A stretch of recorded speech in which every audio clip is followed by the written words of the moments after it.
안녕하세요. 사도행전. 다들 잘 아시죠? 교회 다니는 분들이라면 정말 익숙한 책일 텐데요. 그런데 만약 이 책의 진짜 주인공이 우리가 늘 생각해왔던 그분이 아니라면 어떨까요? 오늘 사도행전의 설계도를 완전히 새롭게 그려보면서 진짜 주인공은 과연 누구인지 바로 그 질문에서부터 한번 시작해 보겠습니다.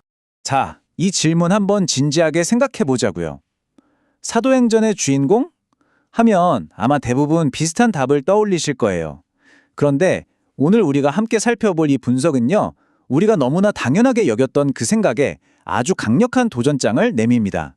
그쵸. 보통 성령행전이라고까지 부르잖아요. 성령님이 모든 걸 이끌어가는 이야기다 이렇게 보는 거죠. 틀린 말은 아니에요. 하지만 오늘 자료는요. 렌즈를 살짝 바꿔서 다른 주인공을 딱 지목합니다. 바로 말씀을 듣고 경험하고 그걸 전하는 우리 같은 사람, 바로 증인이라는 겁니다.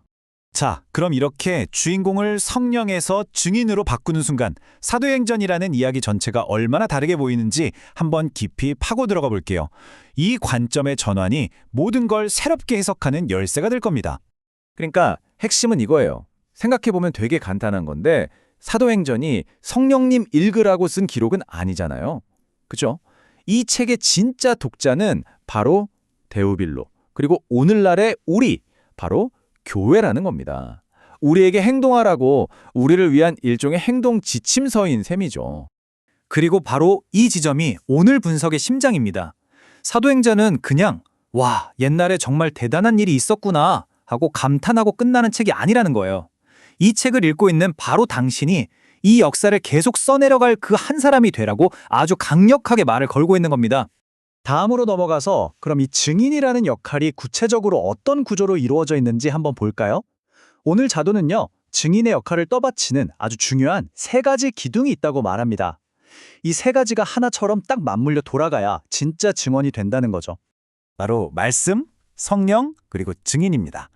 메시지, 즉 말씀이 있어야 하고요. 그 말씀의 생명과 능력을 불어넣는 성령이 있어야 하고 마지막으로 이 둘을 세상에 드러내는 통로, 바로 증인이 필요한 거죠. 이 셋은요. 절대 뗄래야 뗄 수 없는 완전히 한 몸이라고 보시면 돼요. 그리고 이 부분이 정말 중요합니다.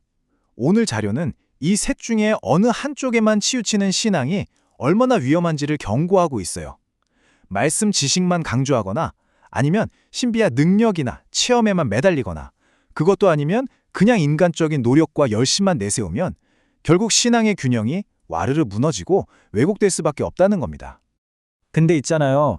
증인이 단다는 게 마냥 영광스럽고 좋은 일만 있는 건 아니에요. 오늘 자료는 증인의 삶에는 반드시 따라오는 피할 수 없는 현실을 아주 정직하게 보여줍니다. 자, 이 숫자 한번 보세요. 정말 놀랍지 않나요? 사도행전 전체에 고난과 관련된 표현이 무려 50번 이상 등장한대요. 이건 뭐 고난이 그냥 어쩌다 겪는 부수적인 사건이 아니라 이 이야기 전체를 끌고 가는 핵심 동력 중 하나라는 걸 아주 명확하게 보여주는 거죠. 심지어 이 고난이 두 가지 방향에서 온다고 분석해요.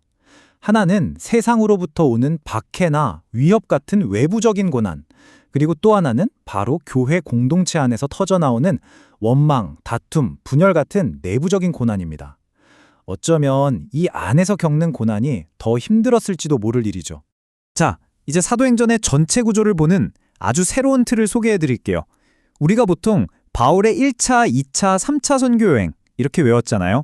근데 오늘 자료는 그게 아니라고 말합니다. 사도행전 안에는 전혀 다른 패턴, 어떤 리듬이 있다는 거죠. 바로 준비, 그리고 역사라는 패턴입니다. 이 패턴이 3번이나 반복된다는 거예요. 보세요. 먼저 1장에서 5장까지는 베드로가 증인으로 준비되는 과정을 거쳐서 예루살렘 교회의 역사가 시작되죠. 그 다음 6장에서 8장에서는 집사들이 준비되어서 스데반과 빌립의 역사가 펼쳐지고요.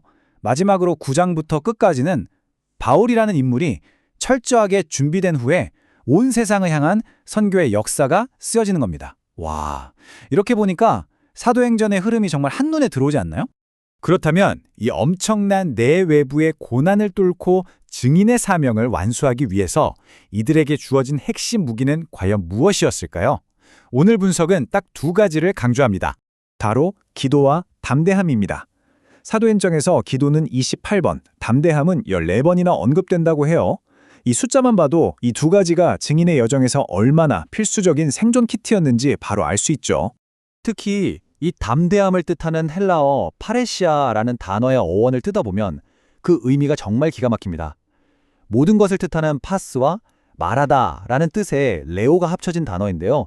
말 그대로 어떤 것도 숨기거나 빼놓지 않고 두려움 없이 모든 진실을 있는 그대로 선포하는 용기를 뜻하는 거예요.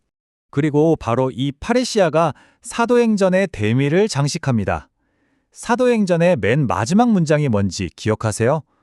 바로 바울이 로마의 새방에서 담대하게 그리고 거침없이 가르쳤다는 구절로 끝나죠. 책 전체가 결국 이 완전한 파레시아의 순간을 향해서 달려왔다고 해도 과언이 아닌 겁니다. 결국 이 모든 분석은 하나의 결론으로 향합니다. 사도행전은 28장에서 끝나지만 그건 이야기의 끝이 아니라는 거죠. 비어있는 29장, 그 다음 이야기는 바로 이 글을 읽는 당신의 삶을 통해 계속 쓰여져야 한다는 겁니다. 진짜 결말은 당신이 바로 그 한 사람이라는 걸 깨닫는 것, 바로 거기에 있습니다. 그래서 오늘 이 깊은 탐구는 우리에게 이 질문을 던지면서 마무리됩니다. 이 모든 것을 알게 된 지금, 당신의 삶에서 증인이 된다는 것은 과연 무엇을 의미할까요? 사도행전은 박물관에 있는 오래된 책이 아닙니다. 아직 끝나지 않았습니다.